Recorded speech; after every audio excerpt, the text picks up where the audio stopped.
People with disabilities and advocates for disability rights have been particularly concerned by one image making the rounds on social media.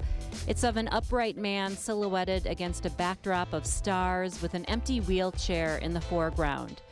The British theoretical physicist Stephen Hawking died last week. With that image of Hawking came references to that he could finally be able to walk among the stars or be free of his wheelchair. It is the morning show. I'm Kate Archer-Kent. We're having a conversation about disability, how we characterize it, how we describe it. Lawrence Carter-Long is Communications Director for the Disability Rights Education and Defense Fund and the Director of the group's Disability and Media Alliance project that promotes accurate representation of people with disabilities and works to eliminate stereotypes and misinformation about disability in news, TV, films, and other media. Lawrence, welcome to the program. Thank you for having us. Well, let's start with Stephen Hawking. Much has been written about him since his death last week, and certainly the coverage has focused a lot on the fact that he had ALS, which required him to be in a wheelchair for much of his life. So generally, how did the media do when talking about that aspect of his life? It really was a mixed bag. You know, when you think about Hawking and everything that he did, Hawking was both a brilliant scientist and also a disabled man. And he did not overcome his disability to achieve the things that he did. And that includes all the scientific work, the books that he published, even appearing on The Simpsons or The Big Bang Theory multiple times. All those things he accomplished them while he was disabled. He used both an electric wheelchair and a communications device for most of the 74 years he was on this planet. It only seems fair to recognize all of those things, to celebrate all of those things, because all of them are true. We were troubled, though, a little bit that when you saw images like the ones you mentioned, what they tended to do was push the fact that he was a disabled man who had accomplished these things kind of to the background and reduce him only to either somebody who walked or someone who didn't walk. And we wanted to see that really addressed. I think this gives us an opportunity. We're in a really unique time in our society where there's a lot of confusion about how we think about disability, how we're supposed to talk about disability. And I think the controversy around the depictions, the various different depictions of Hawking, really illustrate that. Some have been taking the media to task for using phrases like overcame his disability or in spite of his disability in stories about his death. Can you talk about the pushback against using language like that? Yeah, it's very interesting when people would ask Hawking if having a disability held him back. Hawking's standard response became having ALS gave him more time to think. Hawking himself felt that his ideas were in part because of his condition, not in spite of it. And so one of the things that we wanted to do was to really highlight that and illustrate that point. There's a tendency in our culture, I think, to try to diminish disability, to cut it out, to cure it, to fix it, and that dates back beyond the telethons. It really is this historical notion that disability is only a diagnosis. For most of human history, that's all that disability has been. But we're at a unique time now, 28 years after the Americans with Disabilities Act was passed, where we have a whole generation of people that didn't feel shame about having a disability. And they felt that this is a part of me, just like my gender is a part of me, just like my ethnicity is a part of me. And so they started claiming disability as part of their identity. In fact, people have started to say that they want to put the disability community first with the language that they speak. So instead of even being a person with a disability, they'll call themselves a disabled person. And so I think what the Hawking situation really illustrates is that moment in time that we find ourselves in right now, where all of that confusion kind of coexists all at once. What are you referencing to when you mention the telethons? Go into that for us. Well, in telethons, the era, Jerry Lewis stopped doing the telethon a number of years ago before he died. That notion was that the disability was something that needed to be cured or fixed or cut out or removed. It Lewis himself said that people were imprisoned in steel wheelchairs. He wrote in Parade magazine that those with disabilities were half persons, and if he had had muscular dystrophy, he'd have to resign himself to living like that. There were people like Mike Irving, groups called Jerry's Orphans, that started pushing back and saying, wait a minute, having a disability is a part of who I am. It's part of my identity. I'm not ashamed of that. I'm not shy about that. In fact, there are millions, 57 million other Americans who have disabilities too. And so disability started to shift in those days, really beginning at the end of the 1960s with the rise of the independent living movement.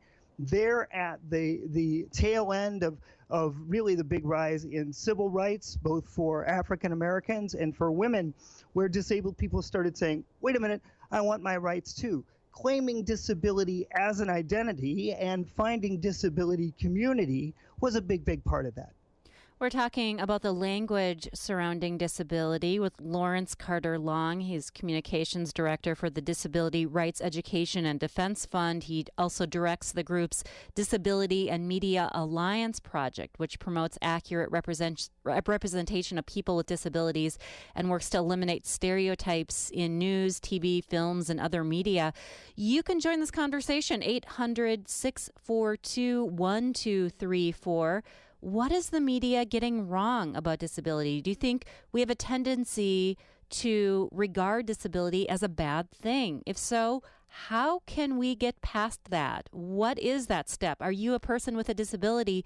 If so, what do people say to you that you wish they would not? 800-642-1234. You can send an email to ideas@wpr.org. Lawrence, in some cases, the words paralyzing or debilitating were used to describe the ALS that Stephen Hawking had. And I can see why some writers wanted to use those words. They're trying to describe, to the best of their ability, how they might see the disease. But where does that get into trouble? I think it gets into trouble when one makes those assumptions without speaking with disabled people about how they feel about those conditions themselves, especially when it comes to Hawking's use of a wheelchair. If you think about it again, Hawking used an electric wheelchair for most of the 7 decades he was on the planet. The communications device that he used was almost iconic. You know, when you would hear that computer-generated voice, both in The Simpsons, or on something like The Big Bang Theory, reaching out into pop culture, people distinctively knew that that was Stephen Hawking. Those things became touchstones. I think they really pushed sort of the depiction of disability forward in a lot of different ways. And Hawking seemed to have a sense of humor about himself and about it. So the tendency to erase those things, to sort of pretend that they weren't there, or to just paint them as something as negative, I don't think is reflective of either Hawking's life or of the life of most people who use those devices. You know, when you think about it, to people who use wheelchairs really are chariots of independence. They're like a skateboard or a bicycle. One of the phrases that was used that got a lot of heat on the internet and among the community was people would say that Hawking was wheelchair bound. Mm-hmm. Well, it's quite the opposite. No one is tied down, like we said. No one is imprisoned. Wheelchairs are one of the means that people use to go to school, to go to work, to hang out with their friends. And so what we're trying to do in highlighting this controversy and kind of bringing it up for public discussion is to say, when you think about using these words and phrases, it's probably a good idea to ask people who actually use those devices first before making those assumptions. Let's go to Maggie joining us from Madison. Good morning, Maggie. Good morning. Thank you for taking my call. Sure. Hi, Maggie. So I have a question for you, actually, for your guest. I work in a medical profession. I work often with people with disabilities, especially when I worked more in home health care. And I guess my question is, I think it's amazing to think about, especially comparing early lifestyles of people with disabilities earlier in our times, when you're talking about wheelchairs being access to independence, and that's amazing. And yet at the same time, I guess my question is, I've worked with a lot of quadriplegics, for example. I worked with a woman who ran for city council. I mean, just really inspiring people who fight for access and visibility of people with disabilities. But I still, I guess on a personal level, almost all of them, maybe all of them would say, I sure wouldn't mind walking again, though. So, I mean, I guess my question is you know, I myself, I'm not in a wheelchair, but everyone I've worked with who is, I especially if they came through multiple sclerosis or through an accident later in life, they say, oh, my, you know, I would, don't get me wrong, I'd love to be able to walk again. So while they do view their kind of disability as a part of their identity, it's certainly nothing to be ashamed of. I guess I'm just wondering how he would address that. Like, yeah, Maggie, are we really supposed to say, this is only a good thing? I think everyone I know with MS would love to be cured of their MS. Maggie, thank you so much for bringing this to the table. Lawrence, go ahead with that tension there. Yeah, the tension, that's fair. I think, and that's accurate. You know, the disability community, there, according to the last census figures, are at least, by conservative figures, 57 million Americans with various types of disabilities. So you're not going to find a consensus among every single individual who has a disability.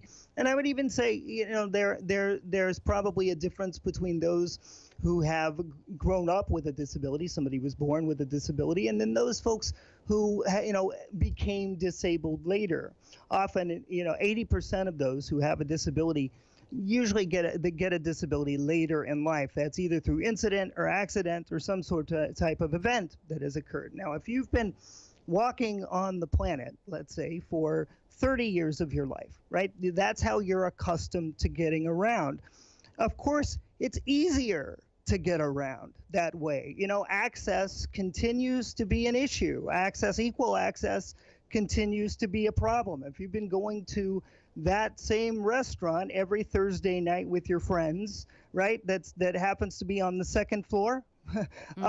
You know, you're not able to do sometimes those things that you've grown accustomed to and that you like doing. So I think that those kinds of frustrations that people encounter, you know, change always is difficult, I think, for just human beings psychologically in general. So I think while those things are understandable, the problems really come in when the assumptions are made that that's the only thing that you should want, that's the only way that it should be. You know, disability has existed since time began. People have always become injured. Illness has been with us. Wars have been with us.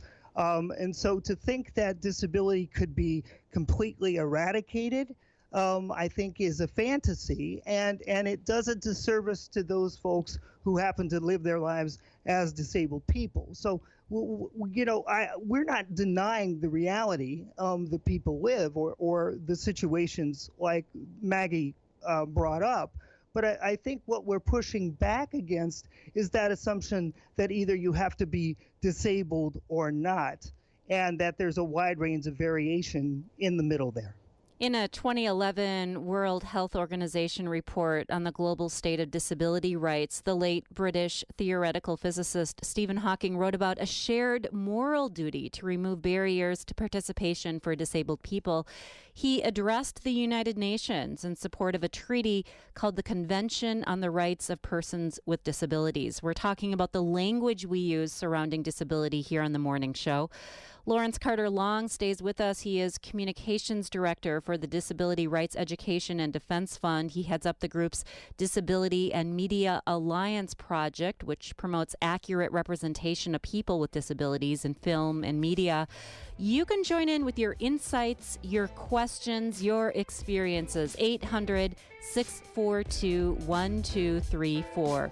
What is the media getting wrong or right about disability? Do you think we have a tendency to regard disability as a bad thing? If so, how do we get past it?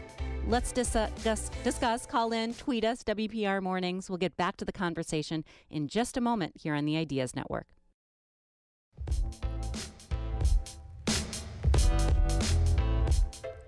when the major news outlets reported the headlines of physicist Stephen Hawking last week, they used words like wheelchair bound, as we've been talking. CNN, Hawking overcame a debilitating disease. Fox News, Hawking was paralyzed but making constant contributions. NBC, his wheelchair didn't keep him from living a full life. We're having a conversation about the language surrounding disability on the morning show. I'm Kate Archer-Kent. Lawrence Carter Long works on this a lot as communications director for the Disability Rights Education and Defense Fund. He heads up the Disability and Media Alliance project there as well. You can join in 800-642-1234. Are you a person with a disability? If so, what do people say to you that you wish they wouldn't? What do you wish they'd say instead? And how do we foster better discourse about disability? Call in, email ideas at WPR.org. Let's go to Michaela now, waiting in Seymour. Hi, Michaela. Hi there. Go ahead.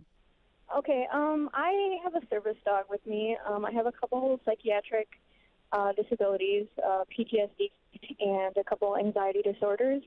I normally take him out with me when I go out in public, and I get a lot of people telling me that, oh, is that dog in training for someone? I'm like, no, that dog is for me.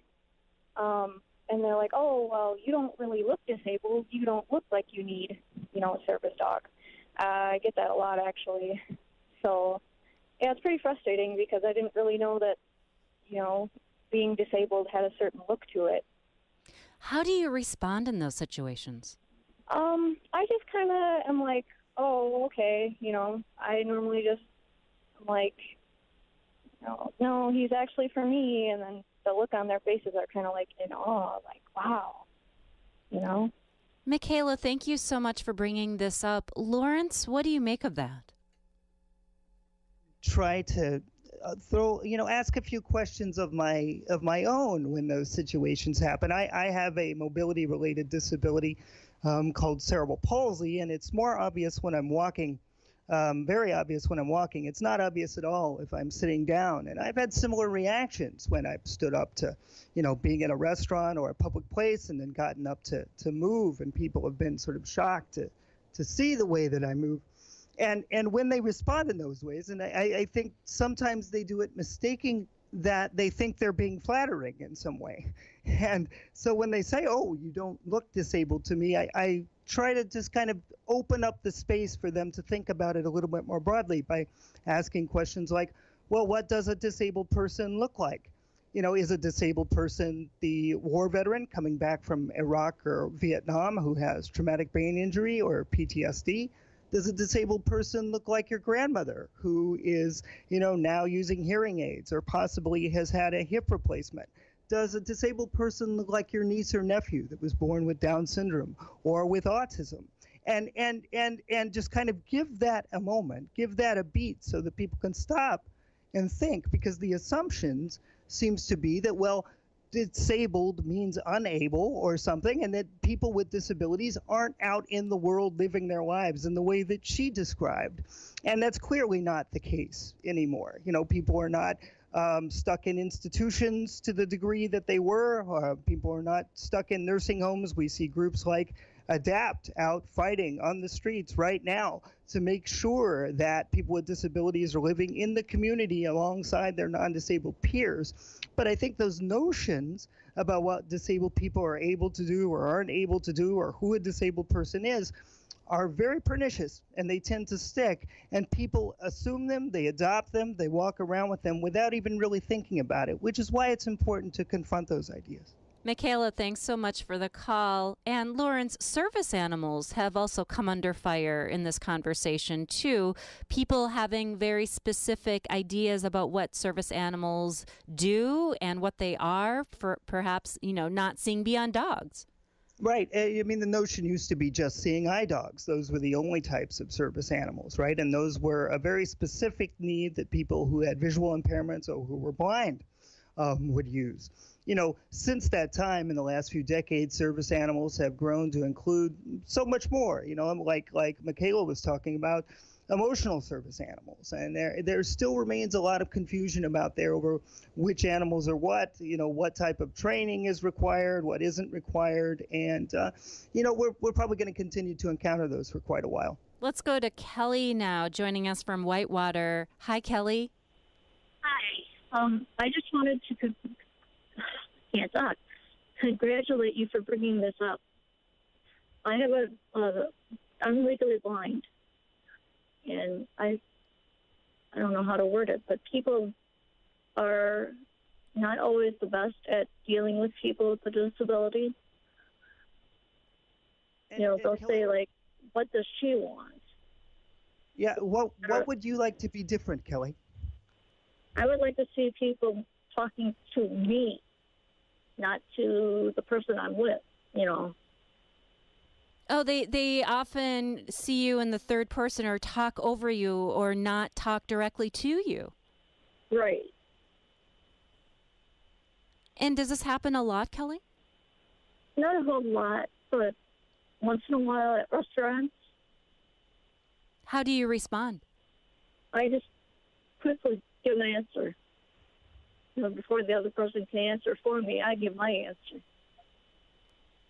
Kelly, thank you so much for calling in. Lawrence, what do you make of those situations? Not addressing the person directly. I think that shows how we tend to, and it is a throwback to sort of the telethons. It's a throwback to what, possibly medical professionals, possibly social workers, possibly teachers, or maybe even preachers have sort of taught us to do. When not confronted with this, I think people make those assumptions that disabled people don't make their own decisions about what they want to eat, even in restaurants. And so I've had people even in my own life turn to someone that I'm dating at a date and ask them what I want for dinner, and her response would be, well, why don't you ask him? He can answer himself. I think people, aren't malicious. The strange thing about our notions about disabilities, people aren't trying to be malicious, but they really haven't thought these things through. They haven't stopped to pause and say, how would I feel if I were in that person's situation?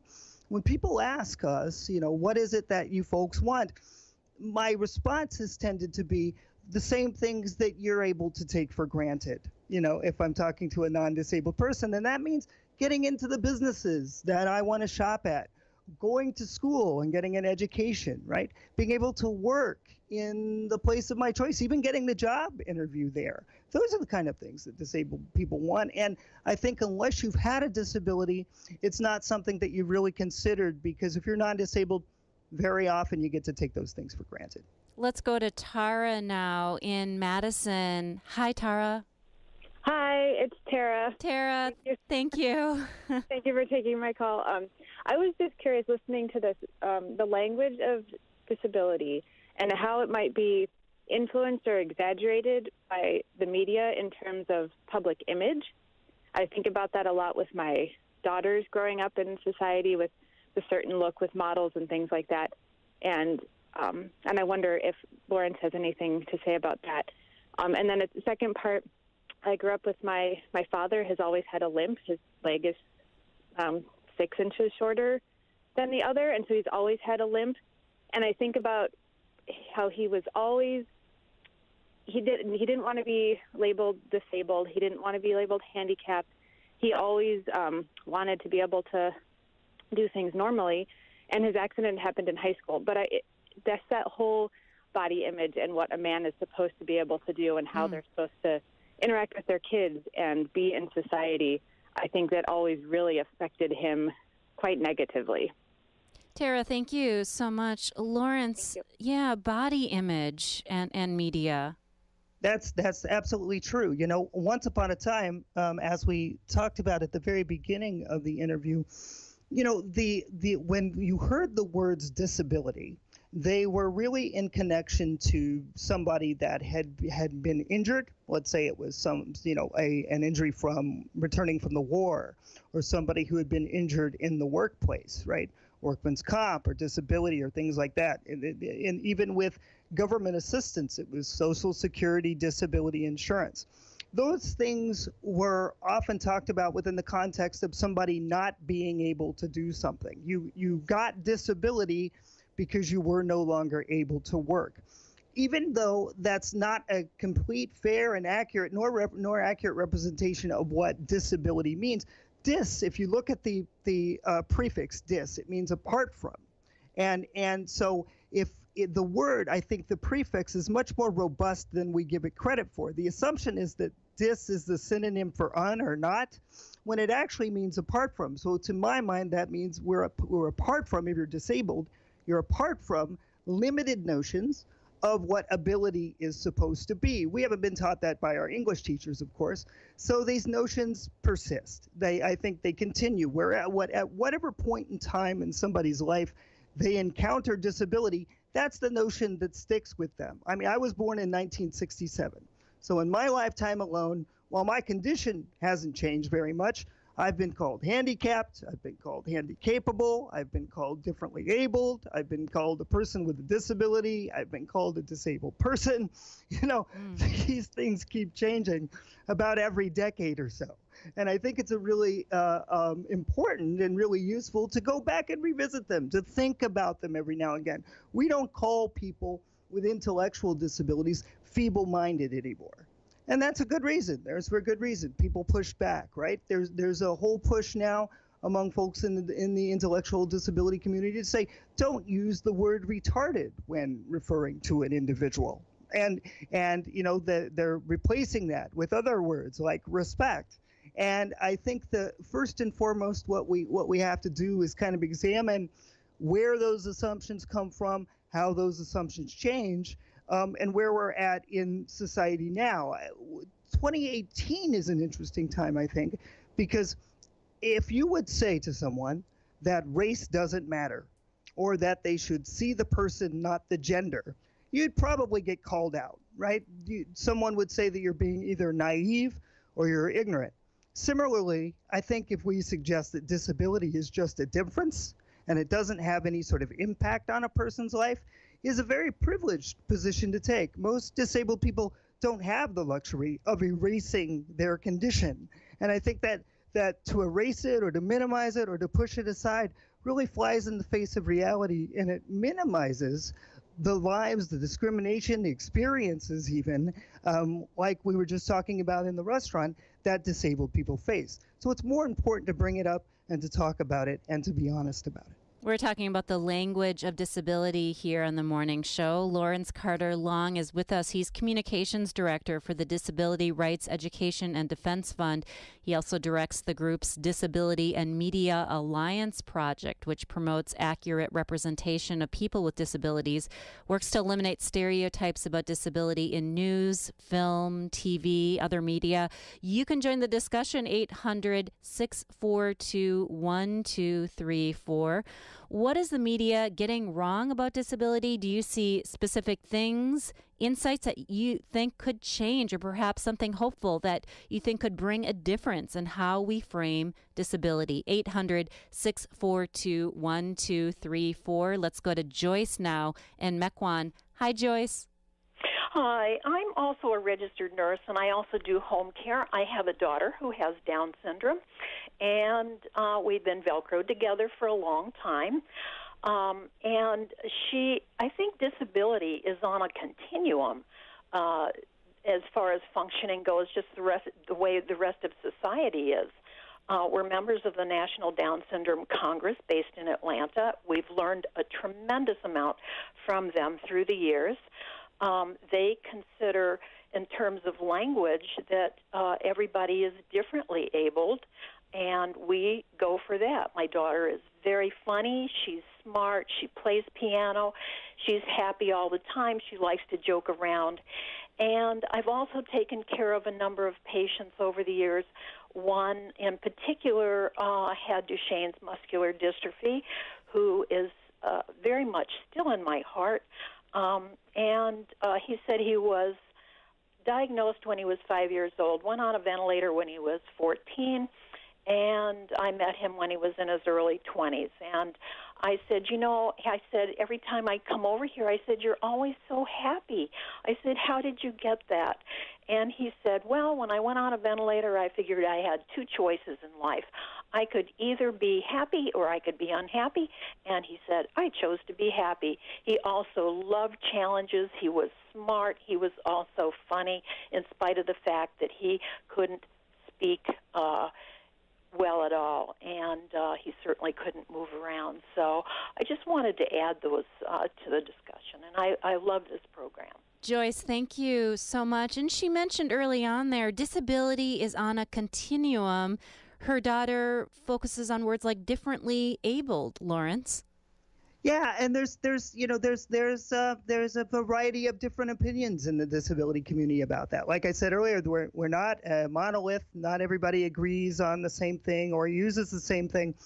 Concerns about phrases like differently abled, I think, arise around what it unintentionally, phrases like that, what they unintentionally try to do. If you say that someone is differently abled or physically challenged or whatever the thing might be, it's the concern comes from erasure.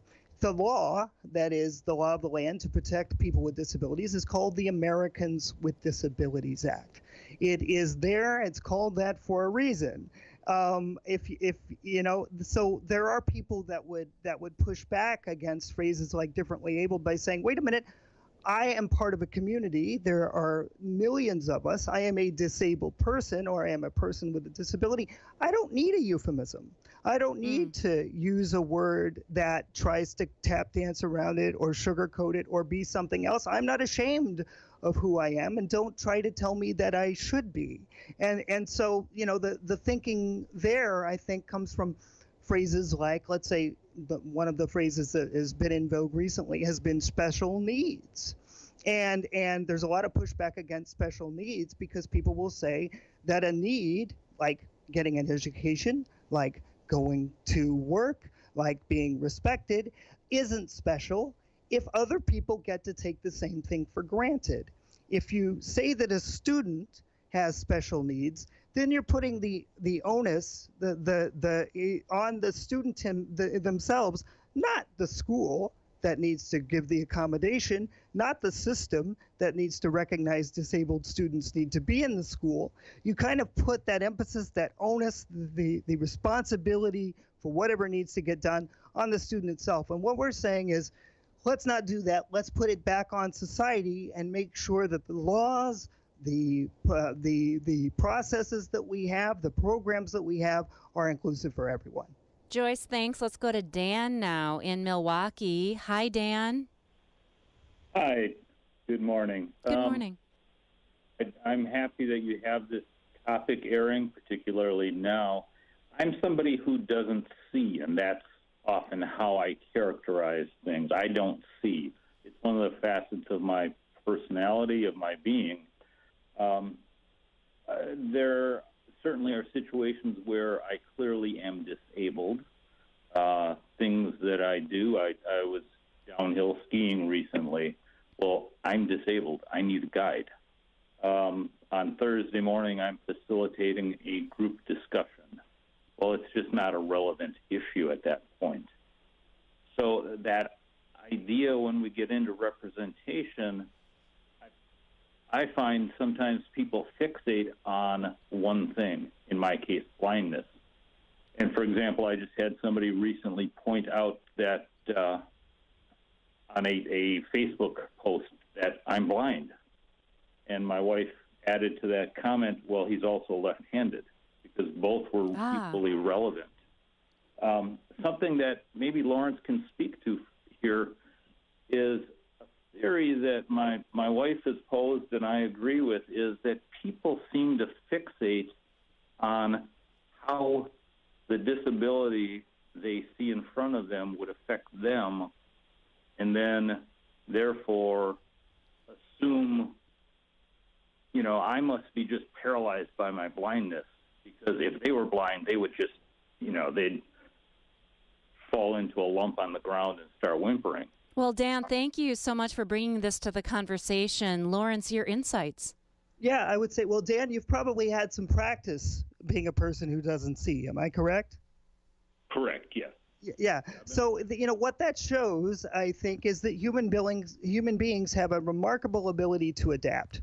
That we're able to obviously, if someone has been sighted for, let's say, an early part of their life, and then they become a person who doesn't see, that initial transition is going to be something of a shock. It's going to take some time. It's going to take some work. No one is kidding anybody in saying that is anything that's going to be easy. It seems that people fail to recognize, however, is that transition is possible, that we can indeed do it. And we're able to do it more and more. I think I'm not one to generally give advice, but if I were to give some advice, it would be this. To those folks who are newly disabled or who have a family member born into their family who is disabled, the best thing that they could probably do is get to know other disabled people. There are folks out there that have, for decades, been traversing this terrain that wasn't built with them in mind, who know how to do it.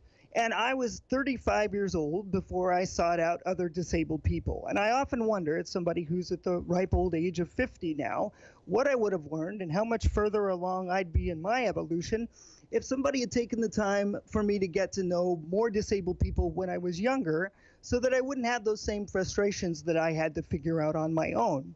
There has been a tendency, I don't know that it's quite the same now, but certainly in the 1970s when I grew up, to try to be as, and I'm doing air quotes now, normal as possible. What that did is it kept me from getting to know other disabled people, and it kept me from learning some of the things that I probably should have learned earlier. Now with the rise of the internet, I think, and different ways for people to be connected with other folks who have similar conditions or similar ways of thinking from around the globe, we don't have that same kind of isolation that we used to have, and people are finding more and more that disability, while it used to be thought of as just a diagnosis, these days it means much more. It can mean identity, it can mean constituency if you're talking politics, it can mean culture, and more than anything else, I think it means community, that there are people together, there are more than one of us out there, that we're not in this fight alone, and that we can learn from and do learn from each other. In light of the death last week of famed physicist Stephen Hawking, people are calling out tributes that contain ableist language and what one disability rights blogger described as inspiration porn. Among the social media posts are references to his use of a wheelchair and his ALS diagnosis. We're talking about the language of disability here on The Morning Show. Lawrence Carter Long is our guide. He's communications director for the Disability Rights Education and Defense Fund. You can join in at 800-642-1234. Do you see specific things that could change, or perhaps something hopeful that you think could make a difference in how we frame disability, how we talk about it? Call in, tweet us, WPR Mornings. We'll return to the conversation in just a moment here on the Ideas Network.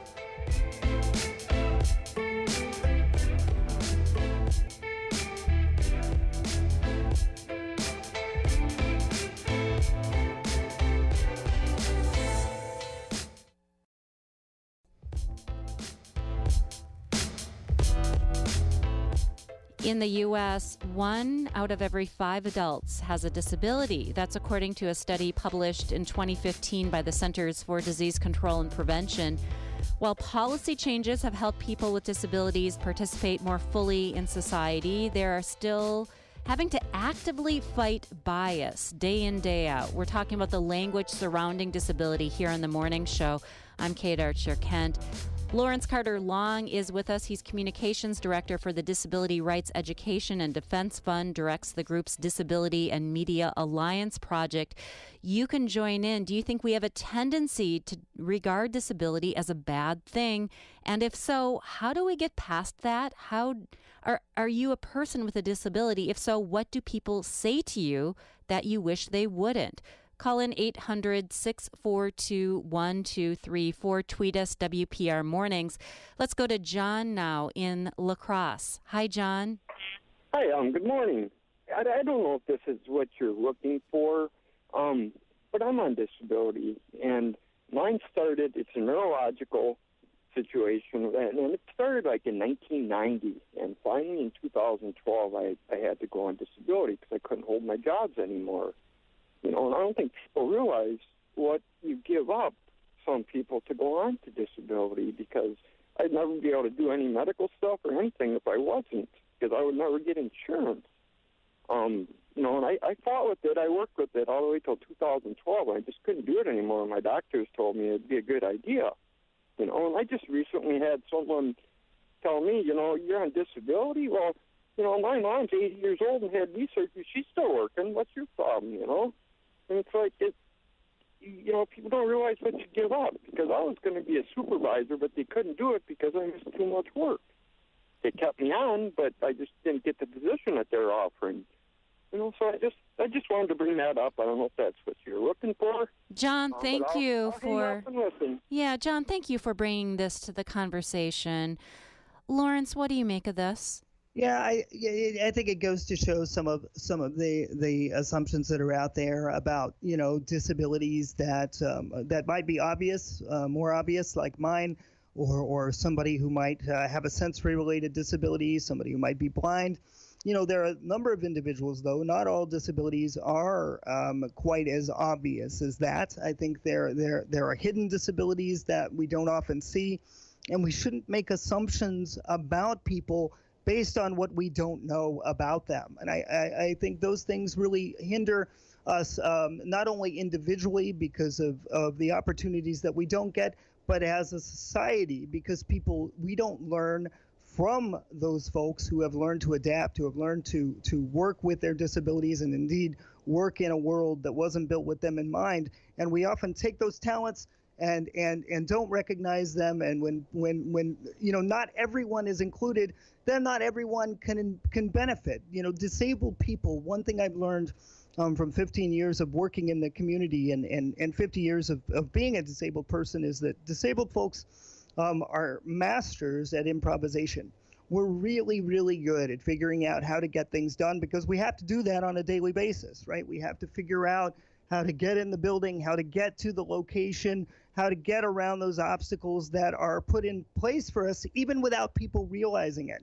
And I think if we were able to recognize that skill set as something that a lot of disabled people have had to really develop as a result of necessity, we'd all be much better off. No one is harmed when we create an accommodation, when we make the world accessible. Those ramps out there that are on the streets, curb cuts, weren't used for many, many years. People fought, they went to court, laws were passed, legislation was passed. Now, who doesn't use a curb cut? We've got people that use baby strollers. We've got people with rolling luggage. Even pretzel vendors in major cities are happy that we have the curb cuts. When we started texting on our phones, that was developed for people who were deaf. When I first got my cell phone, I never thought I'd text. I text now more than I talk on my telephone. Those are technologies that were developed specifically for disabled people, and the entire world has benefited as a result. We need to see that, and we need to understand that everyone benefits when we make the world more inclusive. If you have questions about someone's disability or the terminology that they prefer, is it kosher? Is it okay to ask? I think, again, opinions are going to vary. Not everybody feels the same way, but I would say, taking the pulse and the consensus of folks in the community that I know, we'd much rather that you ask than not ask. People that can then decide whether or not they some days you just want to go to the grocery store and you don't feel like a bunch of questions. Other days you're gonna feel like having a conversation with that person sitting next to you. It's definitely worth asking rather than wondering. Let's go to Jackie in Appleton. Good morning, Jackie. Hi, good morning. I'm a sign language interpreter, and I work with deaf people on a regular basis, and I feel that they're often misunderstood. A lot of them probably don't even realize NPR exists. I talk about it, and they look at me like, what's that? Because obviously they can't hear, so they don't listen to the radio in the morning. But a large portion of the deaf clients that I work with tend to view themselves as if they do not have a disability. They simply speak a different language. And we use in the deaf community a capital D deaf to symbolize pride in deaf culture. They're usually proud of who they are, and they like to use that letter instead of a small d deaf. Small d deaf usually refers to people who are elderly and have lost their hearing, they're used to hearing, and they feel more like they have a disability. Capital D deaf is usually for people who are born deaf. They're used to having to accommodate in other ways, and they really, truly do not see themselves as having a disability there. They just simply use a different language. Like I said earlier, they're very, very, very proud of their culture, and it's a wonderful culture to be able to be a part of. Jackie, thank you so much. Capital D deaf. Yeah, and the thing is, and a lot of our colleagues work in deaf culture and are deaf, and we celebrate deaf culture and disability culture, but that doesn't mean that people who are deaf don't deserve to have captions on television shows that they watch or the movies that they're going to. Everyone needs accommodations, and so whether one identifies as disabled or identifies as deaf, I think we can all agree that what we need in our culture and our society is inclusion of everyone. We don't want anybody left out. Well, certainly, as we see the wrap-up of the Paralympic Games, many stories are written about the athletes who performed and succeeded there, but certainly disability comes up in those stories, how they're framed and how they're written. So how do you write those stories and make sure, though, that it's that the framing is in the right place in terms of that person's disability and the reason, too, why they're competing in the Paralympic Games? I think probably the best thing to do for any writers out there, any editors or any reporters, anybody really talking about these issues, is stay away from words that are problematic like overcoming or someone who is struggling with their disability, someone who is a victim of their condition. It's much easier to say someone is a wheelchair user. That's something that's absolutely the truth that no one's going to have an issue with. People have said that people struggle with cerebral palsy. I don't struggle with cerebral palsy. In fact, I swagger with cerebral palsy. I know friends who sashay with multiple sclerosis, right? So I think the first thing one should do is allow for some variability, ask the person how they would like to be described. That's always a good process going forward. And then strive to use language that doesn't minimize, that doesn't discount, which doesn't make someone a victim, or that doesn't patronize. That's most important. Show the person that you're writing about, the community that you're writing about or talking about, with respect. We have 3 simple rules for writing or talking about disability. One is steer clear of euphemisms. Just say disabled. You can say person with a disability. You can say disabled person, but just say disabled. Everybody kind of knows what that means. There won't be any confusion around that. Remember that language is always evolving, and so make sure that yours keeps evolving too. Ability is not the opposite of disability, so don't treat it like it is. And I think the other thing is just try to keep it simple. Whether it's person first or prefix first, the law was called the Americans with Disabilities Act for a reason. Using phrases like exceptional abilities, which kind of sounds like riding a unicycle while juggling, while no doubt is impressive, is also confusing to people. So I think the best thing that we can do is sort of keep it simple, keep it direct, and make sure that everyone's included. Well, Lawrence, thank you so much for joining us. Thank you, Kate. I really appreciate you having me on and for having this discussion. Lawrence Carter Long is Director of Communications for the Disability Rights Education and Defense Fund, Director of the group's Disability and Media Alliance. This hour, The Morning Show was produced by Chris Molina and Keely Baltina. Michael Daringer provided technical direction. Michelle Johnson is executive producer. I'm Kate Archer-Kent, and you find this conversation on the Ideas Network.